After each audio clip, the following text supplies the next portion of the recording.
ma'am, Tamil Nadu and Chennai particularly is no stranger to controversy and intolerance. Are these comments also being seen in that same prism?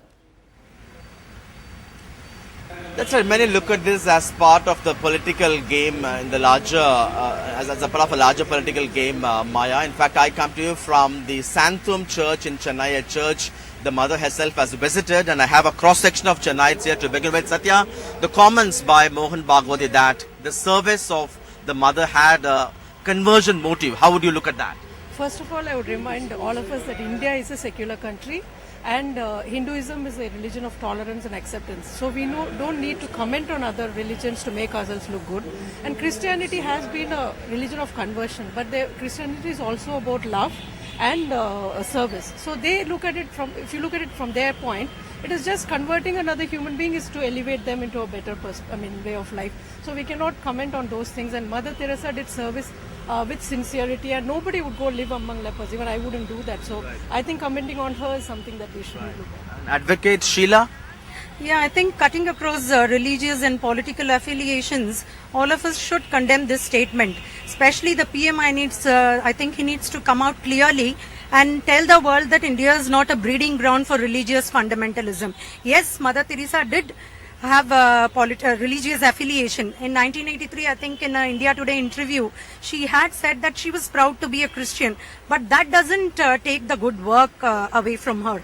Vimala, would this diminish the image of Mother Teresa in any way? There have been so many critics, but they have all died earlier in the past. And this latest one is not going to be taken seriously because it is sheer bigotedness. And I feel that nothing can take away from the image of Mother Teresa. She's a saint for the poor. You just had to be a suffering person for Mother Teresa to come. There was no conversion motive. No conversion whatsoever. Being a Christian was the last thing in her criterion. Her criterion was you had to be suffering, you had to be poor, and she was there to help you.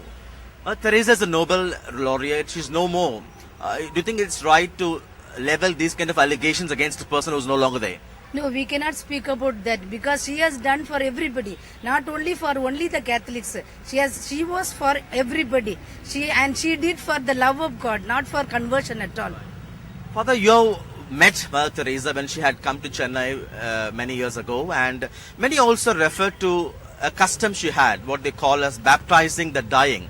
Would that amount to any form of conversion at all? Well, you see, when people are about to die, it is possible that she sprinkled upon them some holy water.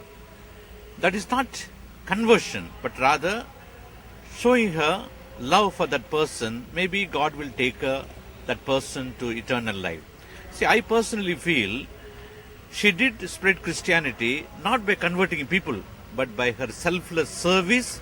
She impressed upon people, and when they looked at her, they looked as if they were looking at an angel. That way, she was a person who impressed and then made Christianity a sort of religion of love. The comments by Mohan Bhagwat, is the church hurt by these remarks? I don't think the church is hurt.